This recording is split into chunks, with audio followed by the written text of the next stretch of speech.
Good morning students.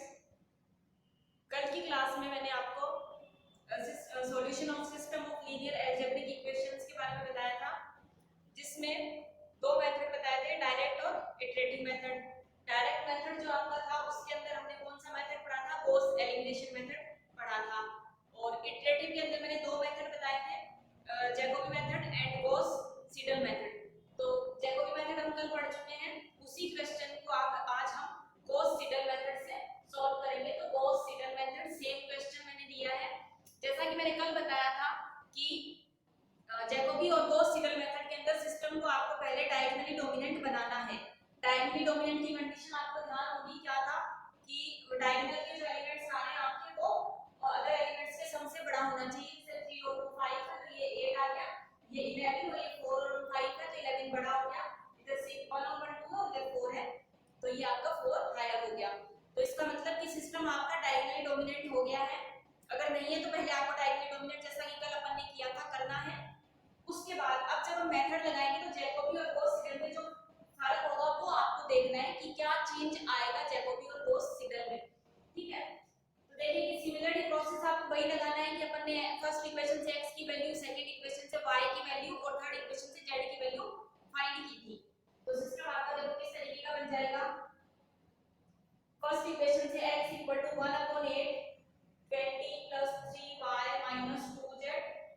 Second equation से y की value 1/11 33 minus 4x plus z। और third equation से z equals to 1/4 12 minus x minus y। ठीक है, फिर जब हम इटरेशन की बात कर रहे थे तो उसी की तरह ये n+1th इटरेशन, ये n+1th इटरेशन और ये आपका n+1th इटरेशन। यहाँ पे आपका जैकोबी की तरह nth इटरेशन और nth इटरेशन।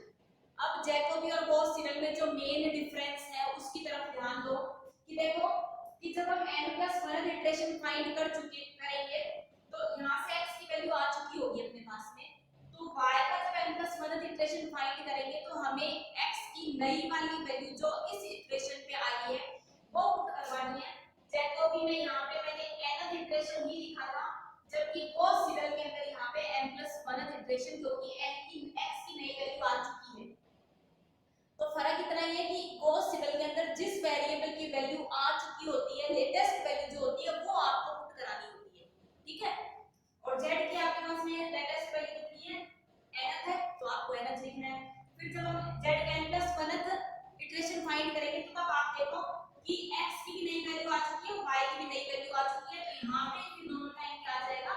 n+1th इटरेशन आ जाएगा। तो जैकोबी और गॉस सीडल में फर्क इतना ही है कि जैकोबी के अंदर हम पुराना वाला इटरेशन लिखते हैं या वैल्यू जो होती है वो पुराने वाले इटरेशन से लिखते हैं, जबकि इसके अंदर जिस वेरिएबल की वैल्यू इस इटरेशन में आ चुकी है वो वैल्यू लिखनी है और जिसकी नहीं आई है उसकी पिछले वाले इटरेशन की वैल्यू पुट करवानी होती है। यही एक मेन डिफरेंस है गॉस सीडल और जैकोबी में। और क्योंकि अपन इसके अंदर क्या कर रहे हैं कि x और y या जो भी वेरिएबल है उसकी न्यू वैल्यू पुट करवा रहे हैं, तो ये जो वैल्यू देता है गॉस सीडल वो जैकोबी से ज्यादा अच्छा एप्रोक्सीमेशन देता है। क्लियर है? तो this is the main difference between Jacobi and Gauss Seidel कि जैकोबी के अंदर आपको पुराने इटरेशन की वैल्यू यूज करनी है एंड गॉस सीडल के अंदर आपको नए वाले इटरेशन या नए जो वैल्यू आई है वेरिएबल की वो पुट करवानी है। क्लियर है सबको? ठीक है, अब अपने को वही इनिशियल इटरेशन आपको वही x0 = 0। ठीक है, फर्स्ट इटरेशन आपको 0th इटरेशन आपको x y और z की जो वैल्यू है वो आपको क्या लेनी है? 0 0 0 लेनी है। फिर अपन first iteration second iteration same उसी तरीके से कैलकुलेट कर लेंगे जिस तरह से अपन ने जैकोबी में किया था। तो फर्स्ट इटरेशन देखिए, वैल्यू ऐसे ही पुट निकाली है अपने को, x1 का फर्स्ट इटरेशन, y1 का फर्स्ट इटरेशन और z1 का फर्स्ट इटरेशन। क्लियर है सबको? तो सबसे पहले तो 0th इटरेशन में तो कोई दिक्कत नहीं, ये भी 0 होगा और ये भी 0 होगा, तो x की वैल्यू क्या आ जाएगी आपकी? 20/8 यानी कि 5/2, तो ये आ गया आपका 2.5। y का फर्स्ट इटरेशन जब फाइंड करेंगे तो 1/11 33 माइनस 4 इनटू पिछले वाले में क्या किया था? 4 इनटू 0 किया था, लेकिन अपनी बार 4 इनटू 0 नहीं करना है, 4 इनटू कितना करना है? क्योंकि नया इटरेशन नई वैल्यू चाहिए x की नई वैल्यू कितनी है इस इटरेशन में? 2.5 है। और z की पुरानी वैल्यू कितनी है अपने को? जो z की नई वैल्यू अपने पास में आई नहीं है, तो कुल मिला के ये आपका आएगा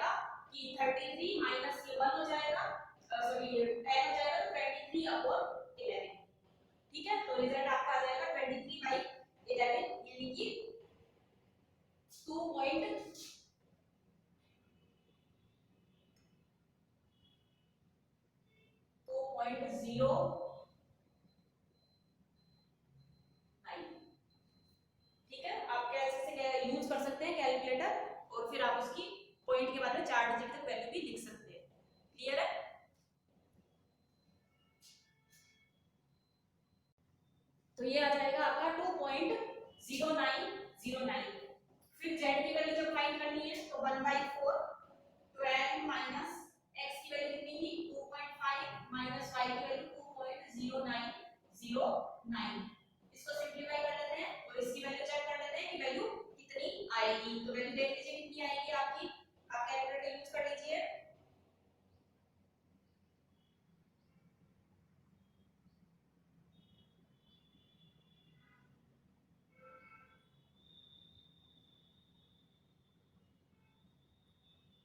तो ये आ जाएगा आपका 1.8523 1.8523। क्लियर है?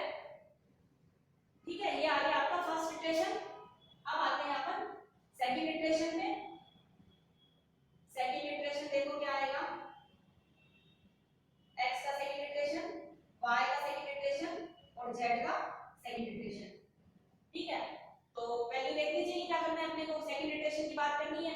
सेकंड इटरेशन के अंदर 1/8 20 प्लस 3y और z के तो क्योंकि प्रीवियस इटरेशन ही है अपने पास में, तो 3 into 2.0909 minus 2 into 1.8523। ठीक है, लिख देते हैं। अब इसको कैलकुलेट करना है, 2 into 1.8523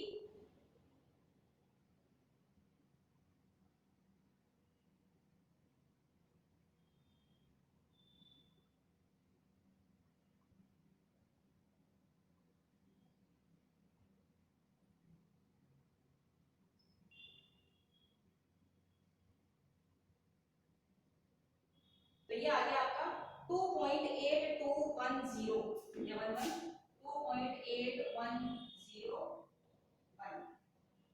2.810 2 कर दीजिए 2.810। ठीक है, ये आपके x का सेकंड इटरेशन आ गया। फिर y का सेकंड इटरेशन देखना है। y का सेकंड इटरेशन क्या आ जाएगा 1/11 33 माइनस 4 into x चाहिए, तो x की लेटेस्ट वैल्यू कितनी है 2.8102 और प्लस z की वैल्यू अपनी पुरानी वाली 1.8523। क्लियर है? अब इसको भी कैलकुलेट कर लेते हैं अपन कितना आएगा।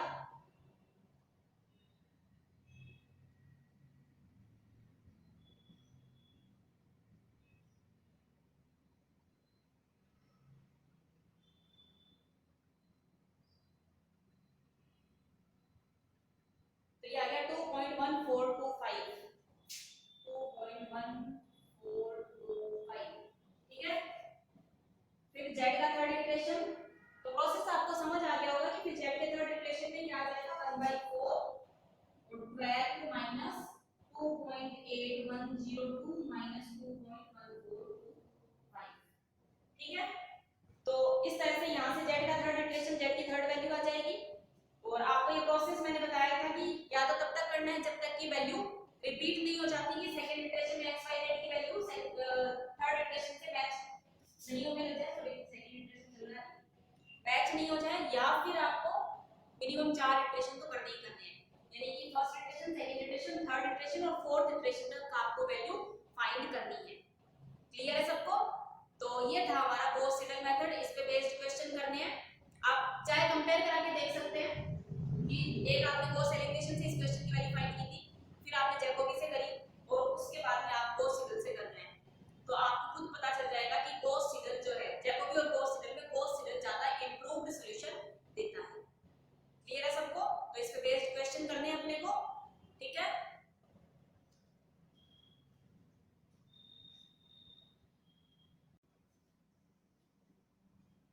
अब अपना टॉपिक आता है numerical solution of ordinary differential equation of order 1। Ordinary differential equation, you have already studied what is ordinary differential equation। ordinary differential equation आप पढ़ रहे हैं अभी, of order 1। ये भी आपको पता है कि फर्स्ट ऑर्डर की ordinary differential equation कौन सी होती है, और आपने फर्स्ट ऑर्डर के ordinary differential equation के सॉल्यूशन भी फाइंड किए हैं और इनिशियल कंडीशन पुट करा के आपने कांस्टेंट की वैल्यू भी फाइंड करी है। इतना काम आप अब तक सेकंड पेपर में कर चुके हैं।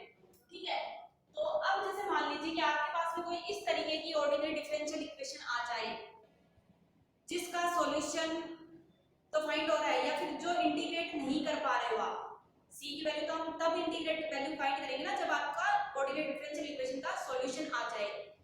अगर आपने जो अब तक मेथड पढ़े हैं उनसे आपके पास में डिफरेंशियल इक्वेशन का सॉल्यूशन नहीं आ रहा है, लेकिन आपको न्यूमेरिकल सॉल्यूशन के अंदर आपको सॉल्यूशन चाहिए ही नहीं, आपको तो एक पर्टिकुलर पॉइंट पे y की वैल्यू चाहिए। जनरली आपकी देखो ऑर्डिनरी डिफरेंशियल इक्वेशन इस तरीके की होती है, फर्स्ट ऑर्डर की बात कर रही हूं मैं, इस तरीके की होती है कि dy और dx इक्वल्स टू इधर function of x and y, इधर x y के फॉर्म में कुछ भी फंक्शन हो सकता है, sin x cos x x square y square x into y whatever, ठीक है।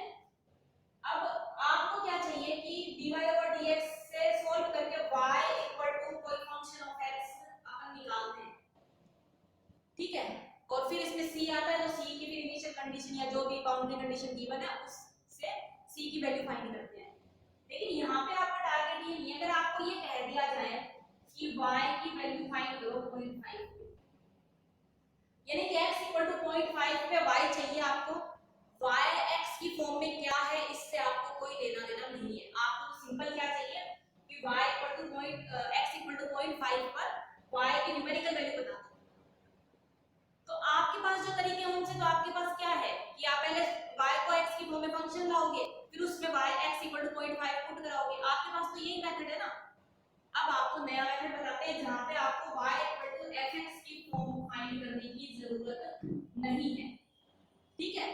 सिर्फ आपको क्या करना है कि डायरेक्ट आपको जिस पॉइंट पे वैल्यू चाहिए उस पॉइंट पे न्यूमेरिकल वैल्यू आप ले आओगे। उसके लिए हमें तीन मेथड पढ़ने हैं। फर्स्ट वन आपका है Picard method,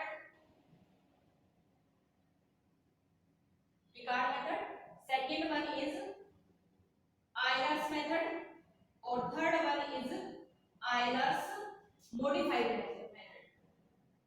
modified Euler method एक ही बात है। पिकार्ड मेथड कई मेथड है लेकिन आपको सिर्फ तीन स्टडी करने हैं, Picard method, Euler's method and Euler's modified method, ठीक है। अब इन तीन मेथड से हम देखते हैं कि किसी भी डिफरेंशियल इक्वेशन को किस तरह से सॉल्व करेंगे। तो सबसे पहले अपना आता है आयलर्स मेथड, ठीक है। अब ये डिफरेंशियल इक्वेशन गिवन होगी, इसके साथ में आपको एक इस तरह से इनिशियल कंडीशन गिवन होगी कि y(x0 = y0), इसका मतलब क्या होगा कि x0 पॉइंट पर y की वैल्यू कितनी है, y0 है, where x0 and y0 are any fixed values, not a variable, कोई फिक्स वैल्यू है कि आपको इस तरह से गिवन हो सकता है कि y0 = 1, इसका मतलब ये होगा कि x = 0 पे y की वैल्यू कितनी है, 1 है, और आपको कह दिया जाएगा कि x = 4 पे या 3 पे फाइंड करनी है आपको वैल्यू, ठीक है।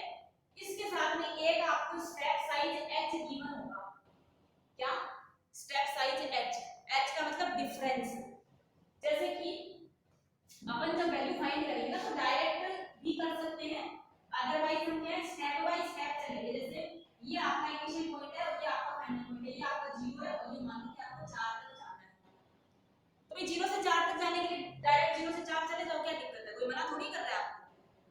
लेकिन कई जगह ऐसा होता है ना कि कुछ स्लो वॉकर होते हैं जो 0 से 1 पे गए, जाके थोड़ा रेस्ट कर लिया, फिर 1 से 2 पे चले गए, फिर 2 से 3 पे चले गए, तो कुछ क्या होंगे 0 से 1 पे वैल्यू फाइंड करेंगे, फिर 1 से 2 पे, फिर 2 से 3 पे और 3 से 4 पे। कुछ और ज्यादा स्लो वॉकर होते हैं, वो गए 0 से 0.5 पे, 0.5 से 1 पे, 1 से 1.5, 1.5 से 2, 2 से 2.5 और 2.5 से 3 और 3 से 3.5। देखो स्टेप बाय स्टेप चल रहा है, कहते हैं ना सीढ़ी दर सीढ़ी चढ़ रहा है। स्टेप बाय स्टेप का मतलब क्या है कि सीढ़ी पे चढ़ना है आपको, कि 0 पे मैंने गिवन है, पहले 0.5 पे निकाल लिया उसने, फिर थक गया कि चल अब मैं 1 पे निकाल लेता हूं, फिर थक गया, फिर मैं 1.5 पे निकाल लेता हूं, फिर थक गया, फिर रेस्ट कर लिया, फिर 2 पे आ गया, तो इस तरह से। तो अब आप ये देखो कि ये इंटरवल जो बन रहा है ये आपका सेम चल रहा है, कितने का, पहले 1 का चल रहा था और फिर 0.5 का इंटरवल चल रहा है। तो जो ये इंटरवल है कि कितना ब्रेक ले रहा है वो क्या है आपका, उसको हम क्या बोलते हैं, h, स्टेप साइज, क्लियर है। तो आप जितना स्टेप ज्यादा लोगे उतना ही आपका एप्रोक्सीमेशन क्या आएगा, अच्छा आएगा। समझ आई बात। वो नहीं पढ़ा आपने खरगोश और कछुए वाली कहानी पढ़ी है ना, कि कछुआ स्लो चल रहा था, ठीक है, स्टेप बाय स्टेप चला, लेकिन उसने, और खरगोश ने तो जाके आराम से नींद ले ली, तो कौन जीता था, अच्छी वैल्यू देगा, नहीं। याद रखना है हमेशा खरगोश और कछुए वाली कहानी को कि जितना ज्यादा इंटरवल लेगा, जितना ज्यादा एच बनेगा, स्टेप साइज जितना छोटा होगा, जितनी बार रुक रुक के जाएगा, वो आपको अच्छा एप्रोक्सीमेशन देगा। समझ आ गई बात? तो एच की वैल्यू आप जितनी छोटी लोगे, जितनी छोटी मतलब इंटरवल ज्यादा बन गए, तो एच की वैल्यू जितनी छोटी लोगे आपका रिजल्ट उतना ही ज्यादा अच्छा आएगा। तो अगर आप चाहते हो कि नियर अबाउट सॉल्यूशन, आप जो एग्जैक्ट वैल्यू है उसके एकदम नियर अबाउट आपको सॉल्यूशन चाहिए, तो आपको एच बहुत छोटा लेना होगा, वेरी लिटिल लेना होगा। समझ आ गई बात? तो ये थी एच की स्टोरी, ठीक है। अब मेथड, ये सब मिल गया अपने पास में, एच आपको समझ आ गया है। तो मैंने कहा ना कि जैसे मान लो कि ये मेरा x 0 है और ये मेरा xn+1, ये ग्रिड बनाती है। x 0 से मैं जाऊंगी x 0 h पे, यानी कि इसको मैं x1 नाम दे देती हूँ। फिर मैं जाऊंगी x 0 2h पे, तो इसको मैंने नाम दे दिया x2। फिर x 0 3h पे, स्टेप बाय स्टेप है ना कि x 0 से x1, x1 से x2, x2 से x3, x3 से x4, x4 से up to xn और xn से xn+1 तक। फाइनली मुझे यहाँ पहुंचना है लास्ट पॉइंट में। ध्यान रखना है कि ये जो इनका डिफरेंस जो आएगा हर इंटरवल का वो सेम चलेगा आपका, वो इंटरवल का डिफरेंस चेंज नहीं होगा।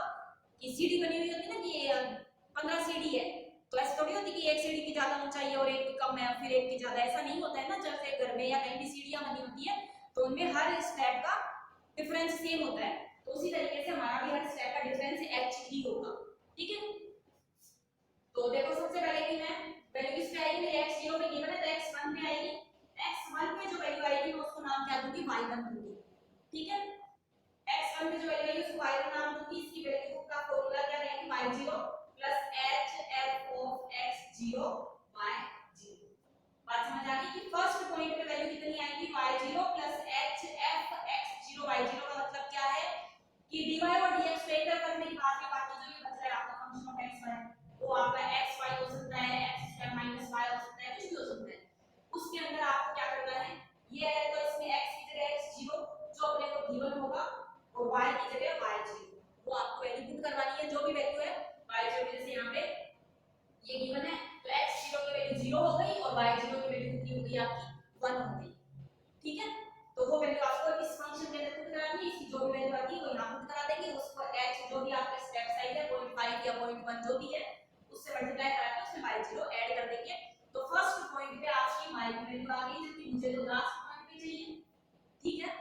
तो सेकंड पॉइंट पे वैल्यू कितनी आ जाएगी, y2 y1 hf x1 y1, यानी कि इस फंक्शन जो भी है उसके अंदर क्या करना है, x1 की वैल्यू कितनी है, x0 h, इनिशियली अगर आपका 0 है और बाद में 0.5 है तो 0.5 हो गई x1 की वैल्यू, तो 0.5 और y1 की वैल्यू जो भी यहाँ आपकी आई थी वो वैल्यू आपको यहाँ इसमें पुट करा देंगे, फिर वो वैल्यू यहाँ रख दीजिए। इसी तरह से अगर y3 थर्ड पॉइंट पे वैल्यू कितनी आएगी, y1 hf x2 y2, and अगर आपको n+1 पॉइंट तक जाना है तो वैल्यू कितनी आ जाएगी, yn hf xn y, यानी कि फंक्शन की xn yn पॉइंट पे वैल्यू। क्लियर है सबको? तो ये हमारा फॉर्मूला बन गया, ये हमारा प्रोसेस बन गया कि आइलैट्स मेथड में हमें क्या प्रोसेस फॉलो करना है। कुछ नहीं है, सिंपल सा एक है कि yn+1 yn hf xn y। तीन क्वेश्चन करती है, आपको फॉर्मूला याद है, आप आराम से स्टेप बाय स्टेप क्वेश्चन कर सकते हैं। तो अब चलते हैं अपन इस पे बेस्ड एक क्वेश्चन करके बताती हूँ कि क्वेश्चन किस तरह से आपका फॉर्मूला तो ये लगाना है, क्वेश्चन में सारी वैल्यूज पुट करवानी है और कुछ भी नहीं करना है, ठीक है। तो एक क्वेश्चन ले लेते हैं और क्वेश्चन को फिर मैं बताती हूँ कि सॉल्यूशन कैसे आना है, ठीक है।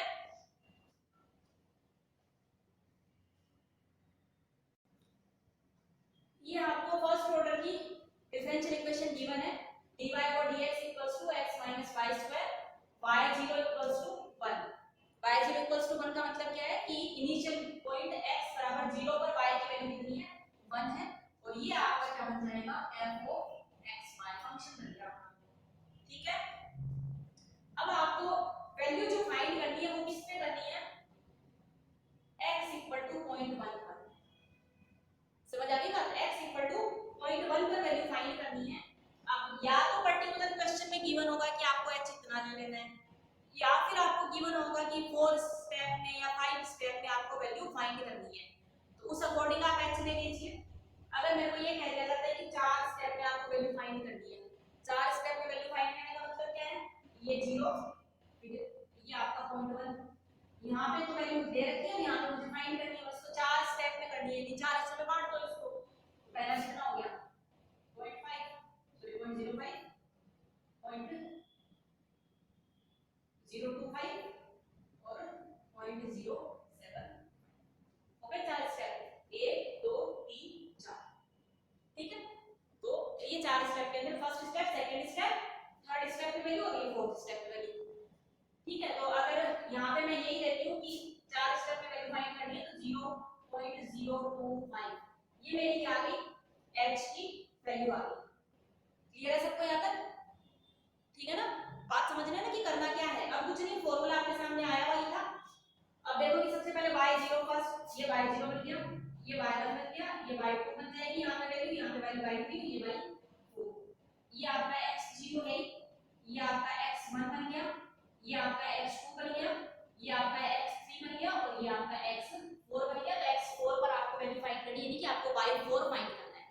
तो y4 डायरेक्ट तो कर नहीं रहे हम, सबसे पहले y0 तो है अपने पास, y1 का फॉर्मूला द्वारा लिख देते हो y0 प्लस hf x0 और y0, ये था आपका, ठीक है। y0 की वैल्यू कितनी है 1 है, ठीक है, ये वैल्यू बना गई, प्लस h की वैल्यू कितनी है 0.025 है।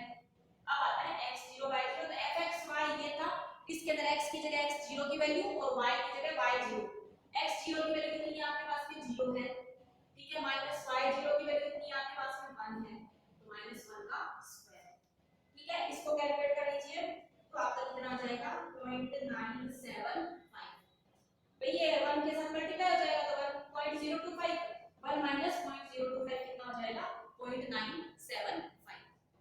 समझ आ गई बात, ठीक है।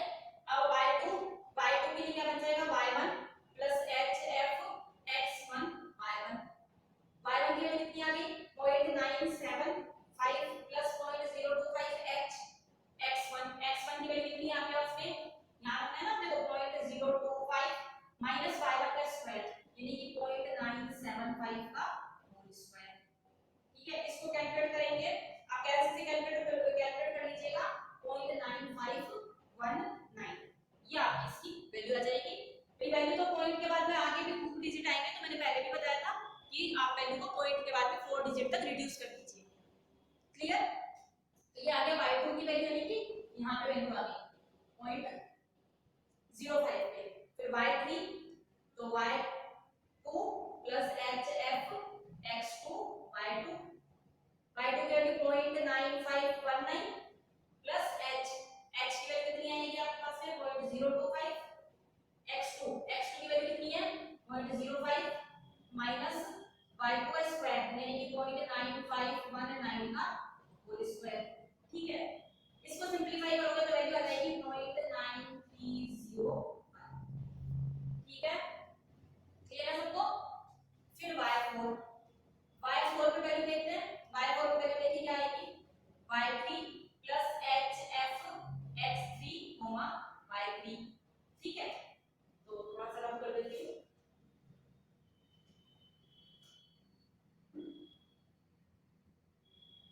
y4 इक्वल्स टू y3 की वैल्यू कितनी आएगी 0.9305 प्लस h की वैल्यू 0.025 और x3 की वैल्यू 0.075 माइनस 0.9305 का होल स्क्वायर, ठीक है। इसको सिंपलीफाई करेंगे तो वैल्यू क्या आ जाएगी 0.9107। तो आपने देखा होगा कि y0 की वैल्यू कितनी थी आपको गिवन 1 थी, y1 की वैल्यू आई 0.975, y2 की वैल्यू आई 0.9515, y3 की वैल्यू आई 0.9305 और y4 की वैल्यू आ गई 0.9107। इसका मतलब क्या हुआ, देख लो कि आप कहीं भी गड़बड़ नहीं कर रहे हो, पहले 0.97 था, फिर 0.95 पे रिड्यूस हो गया, फिर 0.93 पे आ गया, फिर 0.91 पे आ गया, यानी कि step by step value decrease हो रही है, तो डिक्रीज ही हो गई है। ये नहीं है कि एक पॉइंट पे वैल्यू इंक्रीज हुई फिर डिक्रीज, फिर इंक्रीज फिर डिक्रीज, ऐसा नहीं होगा। समझ आ गई बात। तो ये था आपका आइलर्स मेथड। आई होप सबको समझ आ गया अच्छे से। एक सिंपल फॉर्मूला है, कोई दिक्कत नहीं है। तो आपको बुक में से इस पे बेस्ड क्वेश्चन और एग्जांपल्स करने हैं। किसी भी एग्जाम्पल या क्वेश्चन में दिक्कत आती है तो आप पूछ सकते हैं। क्लियर है सबको? तो आज के लिए इतना काफी है, फिर बाकी अपन नेक्स्ट क्लास में देखते हैं। ओके।